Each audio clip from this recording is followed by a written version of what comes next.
Dear believers and our respectful guests, Assalamu alaikum wa rahmatullahi wa barakatuh. Today I am going to deliver a speech on the topic of burning Palestine and its Muslims. Dear audience, as we all have been observing that cruelty and atrocity is prevailing all over the world. The big oppressors, the small, and the strong oppressors, the weak. But we must know that cruelty and injustice create problems, calamity and disaster. Dear audience, Allah subhanahu wa ta'ala has threatened oppressor with a painful and severe punishment in the Holy Quran. He said, وَأَعْتَدْنَا لِلظَّالِمِينَ عَذَابًا أَلِيمًا, which means we have prepared a painful punishment for oppressors and tyrants. He said in another place, وَلَا تَحْسَبَنَّ اللَّهَ غَافِلًا عَمَّا يَعْمَلُ الظَّالِمُونَ إِنَّمَا يُؤَخِّرُهُمْ لِيَوْمٍ تَشْخَصُ فِيهِ الْأَبْصَارُ مُهْطِعِينَ مُقْنِعِي رُءُوسِهِمْ لَا يَرْتَدُّ إِلَيْهِمْ طَرْفُهُمْ وَأَفْئِدَةُهُمْ هَوَاءٌ. Consider not that Allah is unaware of that which the wrongdoers do, but He gives them respite up to a day when the eyes will stare in horror, they will be moving forwards, their heads raised up, their glance does not come back to them, and their hearts are void. My brother, it's crystal clear that the result of cruelty and injustice, oppression, my brother, it's crystal clear, oppression and tyrant. Nabi Kareem sallallahu alaihi wasallam said, when people see an oppressor but do not prevent him from committing sin, it is likely that Allah will punish them all. My dear audience, as you know very well what is happening to Palestinians and Masjid Aqsa for the last one that I hear, you must know what Israel is committing against from civilians, particularly innocent children, women and innocent civilians, particularly genocide and terrorism.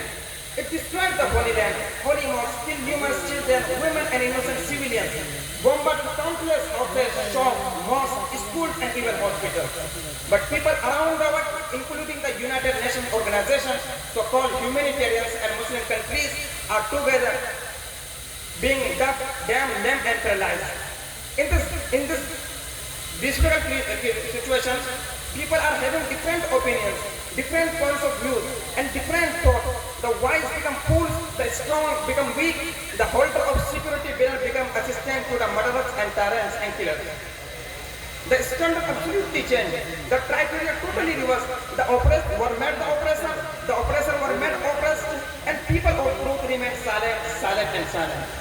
They are at peace in their homelands, while the people of Gaza are oppressed and killed, bombarded, tortured, persecuted, and buried in the grave.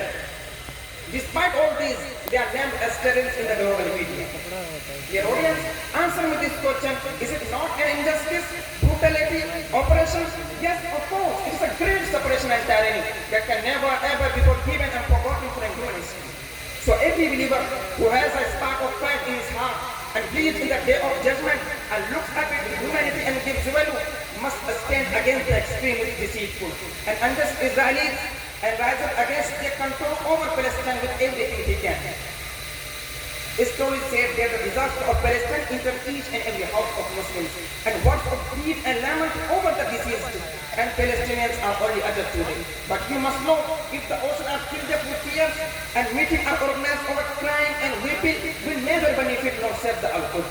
As no one in history was able to convert defeat into conquer and failure into success by only crying and weeping without supporting it with action. Were the conquerors and predecessors able to do so? Tell me, did Hazrat Umar Farooq radiallahu ta'ala choose to conquer Jerusalem by only crying and speaking? Furthermore, it was Sultan Salahuddin Ayyubi, may God have mercy upon him, who gave sacrifices of his precious life and wealth in the path of Allah subhanahu wa ta'ala, hoping for one of the two good things, martyrdom or victory, and they were striving beautifully in this regard. After that, Allah's victory came to them. May Allah protect us from injustice and oppression, protect us from all evil and harm, and destroy the oppressors and wrongdoers, and support the oppressed and poor. Ameen Ya Rabbal Alameen. Here I want to conclude my speech, asking Allah's forgiveness for me and all Muslims. Thank you so much for listening to me patiently and carefully. Thank you so much. Wassalam.